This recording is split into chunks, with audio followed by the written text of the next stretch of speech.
안녕하세요. 애니큐의 최선아입니다. 2020년 수능 영어 해설 영상입니다. 자, 문제 23번을 보시면 다음 글의 주제로 가장 적절한 것은 이라는 문제인데요. 즉, 지문에서 주제문을 찾고요. 그 주제문을 기준으로 해서 정답을 선택하시면 되는데 그 과정을 저랑 같이 한번 보도록 할게요. 자, 주제 문장을 파악을 하셔야 될 때는 첫 번째 문장에서 이 지문이 무엇에 대한 내용인지 파악하시는 게 중요한데요. Human beings do not enter the world as competent moral agents. 사람은 do not enter the world, 세상에 태어나는 것은 아닙니다. as competent moral agent, 능숙한 도덕적 행위자로서요. 자, 지금 사람의 어떤 도덕성에 대해서 이야기하는 것을 알 수 있고요. 그런데 두 번째 문장에서 nor 뭐뭐도 아닙니다 라는 단어가 보이죠. 그래서 첫 번째 문장의 내용이 두 번째 문장까지 쭉 이어진다라는 거 알 수 있어요. 자, 두 번째 문장 보시면 nor does everyone live the world in that state. That state는 바로 앞에서 말한 competent moral agent를 이야기하는 거고, 여기서 leave the world는 세상을 이제 떠난다라는 거죠. 그래서 모든 사람이 죽을 때 competent moral agent의 상태로 죽는 것도 아닙니다. 라고 지금 첫 번째 문장에서 계속해서 사람의 어떤 도덕적인 상태를 설명한다라는 거 알 수 있어요. 자, 그리고 두 번째 문장에서 보시면은 but이 있죠. 자, 제가 다른 영상에서 문단 초반에 but이나 however가 있으면 주제문일 가능성이 높다라는 거였는데 조건이 있었죠. 쭉 훑어봐서 but이나 however가 없는 경우예요. 하지만 이 지문은 중간에 however가 보이시죠? 그래서 the interaction, 이 문장이 주제문이다 라는 것을 알 수 있고요.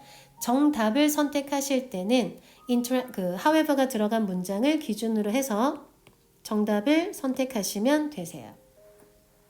자, 그런데 여기서 이제 but이라는 내용이 있었기 때문에 이 but의 내용도 보시고 난 다음에 however의 내용을 보셔야 된다라는 것쯤은 우리가 이해할 수 있죠. 자, 그래서 however 문장까지, but부터 however 문장까지 보고 정답을 찾아 나가도록 하겠습니다. 자, but somewhere in between. 자, somewhere in between은 그 사이 어딘가쯤이라는 건데 competent 하게 되면 어떨까요? 도덕적인 상태가 100% 이제 충전이 됐다라고 보시면 한 somewhere in between이니까 100을 기준으로 했을 때 한 50-60% 정도는 이야기하는 거다라는 거 알 수 있고요. Most people acquire a bit of decency. 자, decency는 바닥에 예의라고 적혀 있어요. 대부분의 사람들은 어느 정도의 예의에 도달하게 됩니다. 자, 여기서 예의를요, 이해하기 수월하게 moral로 이해를 하셔도 돼요. 즉, 대부분의 사람들은 어느 정도의 도덕적인 상태에 도달하긴 합니다. 자, 어떤 상태인지 that 이하에서 설명을 하고 있는데 that qualifies them. them은 people을 이야기하는 거죠. 그래서 그들에게 어떤 권한을 부여할 정도의 상태는 도달한대요. 자, 어떤 권한이냐면 for membership, 회원의 자격이 주어지는데 in the community of moral agents, 도덕적 행위자의 집단에 들어갈 수 있는 자격 정도까지는 부여받을 수 있을 정도로 도덕적인 상태에 도달한대요. Genes, development, and learning all contribute to the process of becoming a decent human being. 유전자, 그 다음에 발달, 아니면 학습. 이 세 가지 모두가 contribute to, 어디에 기여합니다 라는 거죠. 어디에 기여하냐면 the process of becoming a decent human being. 여기서도 decent를 moral로 이해를 하시면 되는데 그러면 도덕적인 사람이 되는 과정에 기여를 합니다.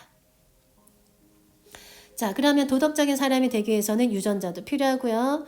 사람으로서 이제 발달 과정도 필요하고요. 그 다음에 학습도 필요하다라는 거죠. 자, 지금부터 이제 however 문장을 볼 건데 이 however 문장이 정답을 결정한다라고 이해를 하시면 되세요. The interaction between nature and nurture is, however, highly complex. 자, 여기에서 한번 내용이 정리가 되죠. 그 다음에 이제 and를 통해서 또 다른 문장이 나오니까요. 자, 상호작용인데 interaction은 무엇의 상호작용이냐면 between nature. nature는 천성이라고 이해를 하시면 되고요. nurture는 양육이라고 이해를 하시면 됩니다. 자, 천성은 예를 들면 바로 앞문장에 좀 도움을 받아서 천성과 관련되는 단어는 genes죠. 그렇죠? 유전자가 우리의 어떤 천성을 결정할 거 아니에요? 자, nature는 양육이니까 양육과 관련되는 단어는 뭐 development와 learning 이죠? 그죠? 자, 다시 however 문장으로 돌아와서요. nature와 nurture의 상호작용은 is however highly complex, 상당히 복잡합니다. And developmental biologists are only just beginning to grasp. 여기서 grasp은 잡다라는 건데 이해하다라고 수능 지문을 풀 때는 이해하다라고 이해를 하시면 자연스럽게 해석이 됩니다. 발달 생물학자들은 막 이해하기 시작했대요. Just how complex it is. 얼마나 복잡한지요. 자, 복잡하다라는 말이 두 번에 걸쳐서 나오고 있어요. 그죠? 자, 여기까지 보면은 내용을 정리하면 도덕적인, 그러니까 컴피턴트한, 그러니까 유능한 도덕적인 행위자가 되기 위해서는 아주 복잡한 작용들이 일어나는데 천성과 양육, 아니면 좀 더 구체적으로 이제 설명을 하자면 유전자와 발달과 학습의 엄청나게 복잡한 상호작용에 의해서 유능한 도덕적 행위자가 된다라는 거죠. 그죠? 자, 여기까지 중심 내용을 봤고요. 자, 1번부터 5번까지 정답을 찾아보도록 할게요.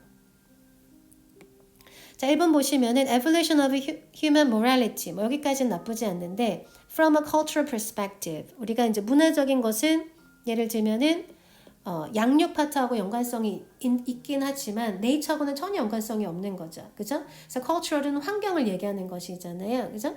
그래서 일단은 문화적인 관점에서 사람의 도덕성의 진화를 언급하지는 않았고 2번에 difficulties, 어려운 점인데 in studying the evolutionary process of genes. 자, 이거는 확실하게 아니라는 걸 알 수 있죠. 어떤 유전자의 진화 과정을 연구하는 것은 아니었죠. however 문장이. 3번 increasing necessity of educating children. 자, 아이를 교육할 필요성에 대해서도 however 문장이 나온 것은 아니에요. 그죠?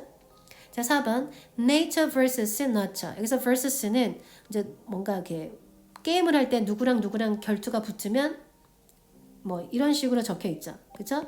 이거 VS라고 적혀 있는데 VS의 약자는 versus에서 오는 겁니다. 그래서 nature냐 nurture냐 천성이냐 양육이냐라는 논쟁은 아니죠. 이 두 가지의 복잡성이었었잖아요. 자, 그러면 수월하게 정답이 5번으로 나오는데요. 자, 일단 보실게요. Complicated gene environment interplay in moral development. 자, complicated는 however 문장에서 계속해서 complex라는 단어로 등장했었다라는 거 알 수 있고요. 여기서 gene은 지문에서 쓰였던 nature 파트가 gene으로 paraphrasing이 되어 있다라는 거 알 수 있고요. environment, 양육은 보통 이제 환경이라는 단어로서도 이제 많이 바꾸어서 이해할 수 있는 단어 중에 하나죠.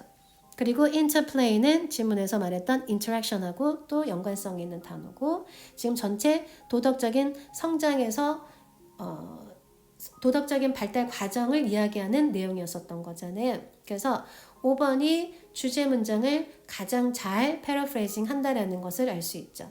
그죠? 자, 여기까지 정답을 이제 찾아봤는데요. 주제 문장만 정확하게 파악을 하시면, 그죠? 왜냐면 글의 주제를 묻는 문제니까 주제 문장을 정확하게 파악을 하시고요. 그 주제 문장에 있었던 키워드를 잘 표현한 것을 선다해서 고르시면 수월하게 정답을 선택하실 수가 있습니다. 자, 그러면 영상에 도움이 되셨다면 구독과 좋아요 부탁드리고 다음 영상에서도 만나요.